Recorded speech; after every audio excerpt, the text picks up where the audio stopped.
Harvey Oswald first come to you and for the notes? He saw my name in the telephone directory, the Yellow Pages, as a public stenographer. And he had some notes that he'd smuggled out of Russia that he wanted to have typed up in fairly good form. How long did this take over a period of time? He was here 3 days, 18th, 19th, and 20th. Did he give you reason for stopping? Yes, he ran out of money. He said he had $10 that he could spend, and when I used up $10, he used up $10 worth. He wanted me to stop. About how much of the notes that he had did you have transcribed in this time? I had 10 pages, single space, 8.5 by 11. What would be your reactions to Oswald? In what way? My reactions, he was aloof, remote, very reticent, didn't talk very much. Was there any conversation between you and he aside from the note transcribing?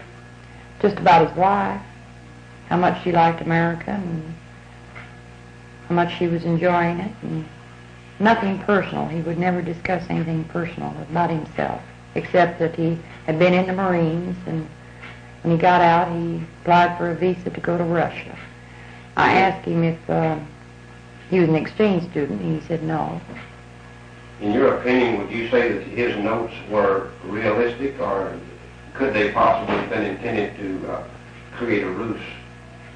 I don't see how. He described conditions, actual living conditions, and working conditions, and amount of money he made, and things like that. As far as I read, I didn't get to read them all. I don't know what was in them after that. Were you at any time alone with his notes where you could look No, ahead? never. What work did he indicate he did while he was in Russia? He worked in a factory, and I cannot remember what kind of a factory it was. It was in Minsk. It was in machinery of some kind or other, as I remember it. I'm kind of foggy on that. Did he indicate that he was happy to get back to the U.S.? He said his wife was. He never did volunteer whether he was or not.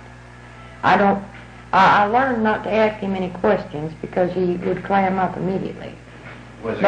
He would talk about his wife. Was there anything in his notes referring to the Communist Party or his activities after he came back? There was a lot about the Communist Party in that you don't have lunch. I mean, your lunch hours, you have to listen to party bosses. You don't have coffee breaks. All the television is party, and you have to listen to it. You don't talk unless it's out in the middle of a big park someplace. Did he indicate what he intended to do with your notes? He was going to take them to this man. You mean to his notes or the ones I typed? The ones you typed. He was going to take them to this man and see if he could get the money to have the rest of them typed and get it in the manuscript book for him. Has the FBI or Secret Service been in contact with you? No, they haven't.